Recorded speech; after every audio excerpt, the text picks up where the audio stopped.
हमारी उम्मीद विपक्ष से यही है कि सुविधा के अनुसार तर्क नहीं बदलना चाहिए। ये बजाओ ताली, पूर्णिया में एयरपोर्ट खुला भी नहीं। माननीय अमित शाह जी आ रहे हैं तो हमारी उम्मीद तो यही है। नमस्कार, मेरा नाम उत्कर्ष है। आप लाइव सिटीज देख रहे हैं। बिहार विधानसभा का 203वां सत्र 27 फरवरी से शुरू होने वाला और ऐसे में जेडीयू एमएलसी और मुख्य प्रवक्ता नीरज कुमार ने साफ कहा है कि हम उन चीजों पर बात करेंगे जो नीतीश कुमार ने बिहार के लिए किया है। इतना ही नहीं, उन्होंने यह भी कहा है कि हम 7 निश्चय पार्ट 1 और पार्ट 2 को लेकर चर्चा करेंगे।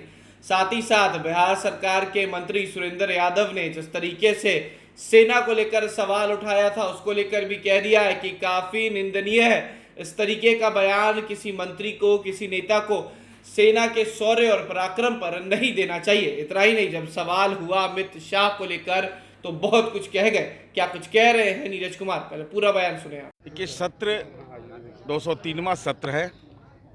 सरकार अपने उपलब्धियों के बदौलत जो 7 निश्चय पार्ट 1 के किए गए कार्य, जो 7 निश्चय पार्ट 2 के तहत हमने जो काम किया है और जो हमारी जिम्मेवारियां हैं और साथ ही साथ जो राजनीतिक चुनौतियां हैं, इन तमाम विषयों पर हम विमर्श को तैयार हैं।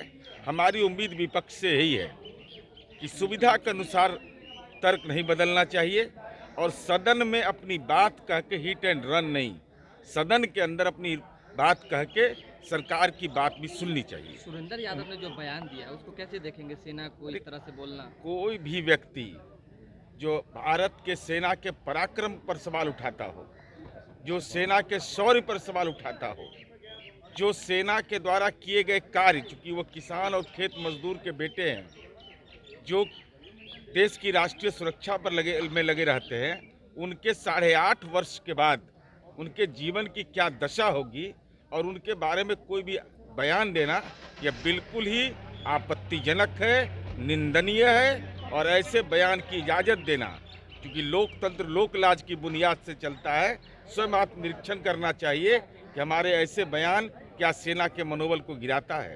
इससे पहले भारतीय जनता पार्टी अगर इससे सवाल का राजनीतिकरण करना चाहती है तो सवाल दरपेश आपके अदालत में है।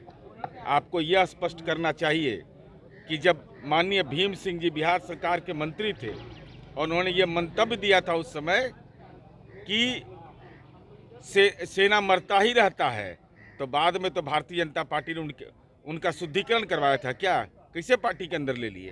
तो राजनीति में भाषाई रूप से ऐसे सवाल जो उठाते हैं, भाषाई रूप से हमाम में सब नंगे हैं। अमित शाह क्या होगा? माननीय अमित शाह जी आ रहे हैं तो हमारी उम्मीद तो यही है कि हाल पूर्णिया वाला नहीं कर दोगे। बजाओ ताली, पूर्णिया में एयरपोर्ट खुला भी नहीं।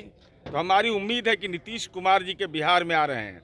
स्वामी सहजानंद सरस्वती के लिए नीतीश कुमार जी ने आज़ादी के लंबे अरसे के बाद बिहार में उनका राजकीय समारोह घोषित किया, आदमकद मूर्ति लगी।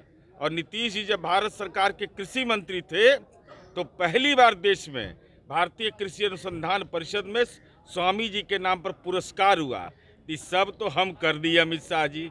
अब आप यहाँ आ रहे हैं तो आज़ादी की लड़ाई में आपने भाग लिया नहीं, उस वंश परंपरा के राजनीति में। हमारी उम्मीद है कि कल आकर के भारत रत्न की घोषणा करिए। तो साफ सुना आपने किस तरीके से जेडीयू एमएलसी नीरज कुमार ने कहा है कि जब अमित शाह नीतीश कुमार के बिहार में आ रहे हैं तो ऐसे बयान ना दे दे जो पूर्णिया में दिया था उन्होंने कि वहां पर हवाई अड्डा बन गया है, वहां पर आने वाले समय में जो प्लेन है वो उड़ने लगेगा। इस तरीके का बयान नहीं देना चाहिए उन्हें। जब बिहार आ रहे हैं तो बिहार के बारे में सोचें। तो कहीं ना कहीं नीरज कुमार ने बीजेपी और साथ ही साथ राजद कोटे से मंत्री सुरेंद्र यादव को लेकर भी बहुत कुछ कह दिया। फिलहाल खबर में सिर्फ इतना ही। आप हमारे साथ बने रहें। हमारे चैनल को सब्सक्राइब नहीं किया है तो जल्द से जल्द कर लें। बहुत बहुत धन्यवाद।